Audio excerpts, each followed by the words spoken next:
A glistening thread woven into the illustrious fabric of our cultural heritage is yoga. From times immemorial, the science of yoga was handed down from master to disciple. Yoga in the broadest sense is the science and art of higher life. It is a disciplining of all our powers, physical, mental, moral and spiritual, with a view to a richer and fuller life. Yoga is therefore fivefold: Hatha Yoga, Raja Yoga, Bhakti Yoga, Karma Yoga, and Jnana Yoga, according to the power taken up for culture. Here, however, we begin with examples of Hatha Yoga. Originally, some of the secrets of yoga were inscribed on leaves of palm. But with the perfection of printing, a vast literature on yoga came into being, and even the other nations of the world betook freely through their own tongues of its deep wisdom. Unfortunately, though, many still exploit the fair name of yoga. Eating glass is spectacular, and because of its unusualness readily passes as yoga.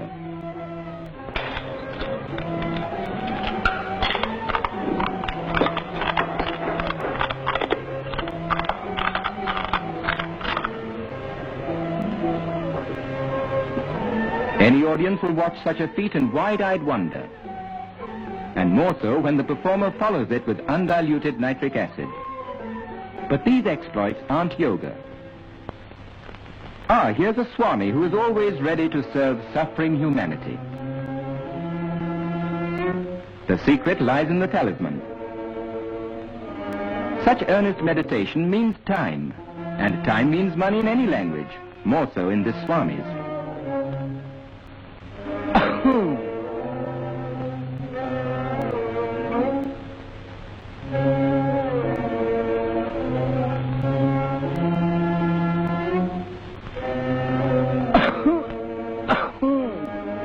It takes all sorts to make a world, and such acts have done much to discredit yoga. But the genuine followers of yoga are above such petty concepts, for there is no base materialism in yoga. It involves purification, concentration, control, dedication or sublimation of the respective power. The ultimate aim of yoga is to achieve purity and freedom of the spirit. Yoga, then, is the science of living a pure and healthy life, physically, mentally, and spiritually. To help achieve this end, a set of physical exercises called asanas has been evolved, which can be followed by anyone of any age, race, or creed. Yogic exercises can be practiced daily by every member of the family, for they serve as the foundation for good health.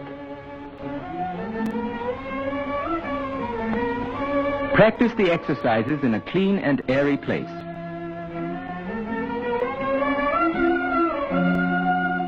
It's never too young to learn or to benefit from yoga. Here is the Yoga Institute in Bombay, which still preserves the ancient traditions and caters to the needs of our countrymen. For the cure of specific ailments, one should seek guidance from an expert, who will first carry out a detailed medical examination. Yogic asanas are divided into two principal groups, meditative and cultural.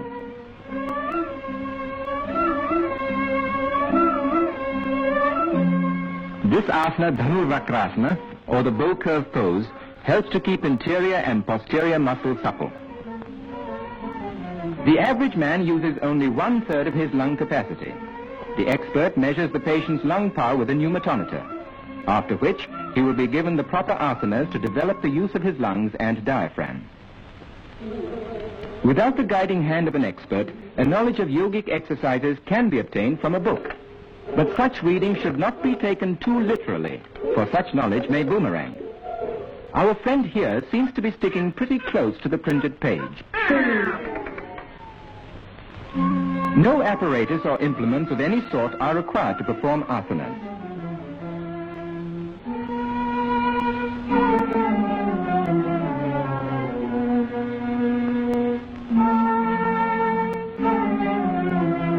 Unlike physical culture in the Western style, the accent on asanas is not to develop muscles for the sake of muscles alone.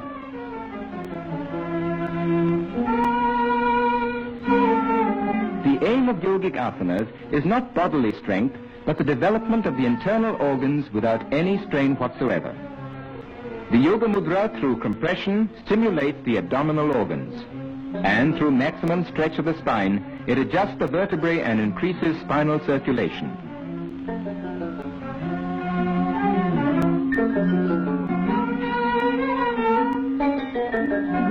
For promoting elasticity of the body, there is no better exercise than Paschimottanasana, the posterior stretching pose.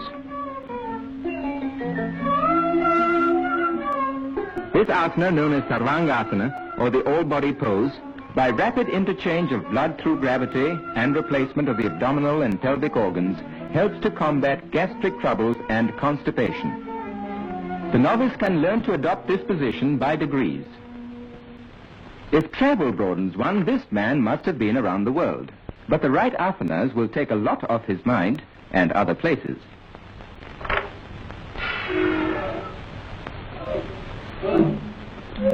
Even though of ancient origin, the daily practice of yogic exercises will benefit all who live in the modern world, no matter what profession we follow.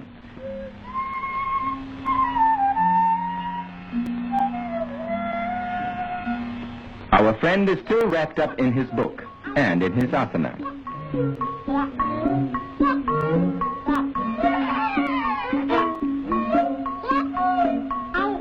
What he needs is a helping hand. Good, he has one to spare. Shirsasana, or the head-low posture, commonly called the topsy-turvy pose, is a form of head-low exercise that requires great skill in execution. Observe its execution carefully. It is, however, an asana that is extremely beneficial to persons suffering from constipation. The Shirshasana must be practiced in moderation by stages, first a few seconds and then gradually increased to 5 minutes. It improves the general circulation, especially in the head, and relieves pressure on the distended or compressed internal organs. It is good for the brain and improves the memory. It is also supposed to prevent gray hair. The beneficial effects of yoga are also enjoyed by our women. Here's the Bhujangasana, or the famous cobra pose, specially suitable for women in the exercising of the spine and abdomen and for toning up the pelvic muscles. Viparita Karni, or reverse process, tones up the pelvic organs.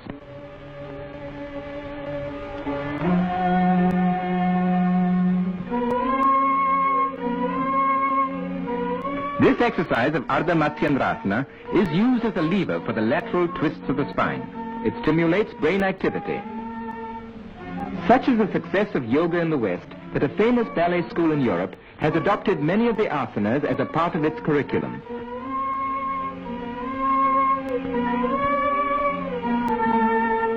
Suppleness of limb means also a corresponding suppleness of mind. Well, this is what comes of sticking too closely to the printed page. In other words, he's stuck. Ladies and gentlemen, the solution to this crossword, sorry, cross-leg, will appear in tomorrow's paper. The Shakti Chalana Mudra, or activating process, is excellent as an internal abdominal massage. By increased inhalation through yoga, the number of breaths per minute is decreased, which makes for longevity and calmness of mind, for the brain vibrates with every respiration. This is Bhastrika, or bellows breathing, which, by rapidly increasing the supply of oxygen, stimulates the respiratory tract and keeps it perfectly healthy. The aim of yoga is not only bodily strength, but health, stamina, and efficiency of mind, qualities that we all need at work or play in everyday life. Students of yoga attain these qualities no matter how old they are or what they do. With physical and mental good health thus acquired, man can, with further training in yoga, attain the sublimity and freedom of his soul. And when he finally becomes one with the infinite, he enters the realm of eternal peace, which is, and always will be, the supreme aim of man.